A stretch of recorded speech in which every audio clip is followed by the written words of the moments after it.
జీవితంలో మానవుడు అనేక భయాలకు లోనవుతూ ఉంటాడు. వీటినన్నింటినీ ఆ భగవంతుడే పోగొడతాడని విశ్వాసం భక్తులకి ఉంది.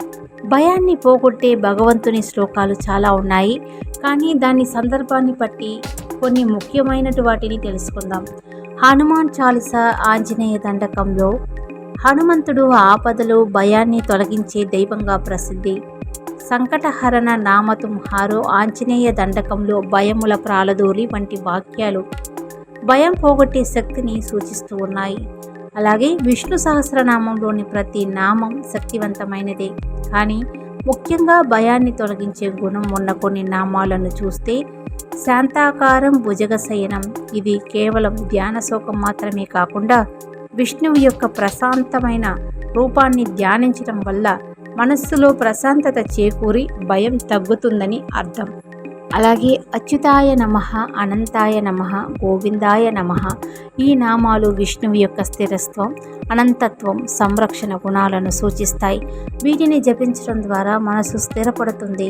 నరసింహ స్తోత్రం నుంచి చూస్తే నరసింహస్వామి ఉగ్రరూపుడైన తన భక్తులను ఆపదల నుంచి భయాల నుంచి రక్షించే దైవం.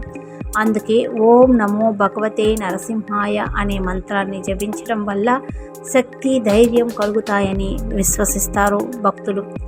గాయత్రి మంత్రం జ్ఞానాన్ని, సానుకూల శక్తిని ఇస్తుంది. జ్ఞానం పెరిగిన కొద్దీ అజ్ఞానం వల్ల కలిగే భయాలు తగ్గిపోతాయి. ఓం భూర్భువస్సః తస్సవితుర్వరేణ్యం భర్గో దేవస్య ధీమహి ధియో యో న ప్రచోదయాత్. ఈ మంత్ర జపం మనస్సుకు ప్రశాంతతను, తెలివితేటలను అందించి భయాన్ని దూరం చేస్తుంది. ఇకపోతే శివ పంచాక్షరి మంత్రం జపిస్తే ఆ పరమశివుడు మనలోని భయాన్ని పోగొట్టి శుభాన్ని కలిగిస్తాడనే విశ్వాసం.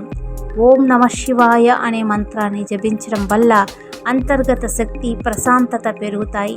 ఏ శ్లోకం అయినా భక్తి శ్రద్ధలతో, నమ్మకంతో జపించినప్పుడే దాని పూర్తి ఫలం లభిస్తుంది.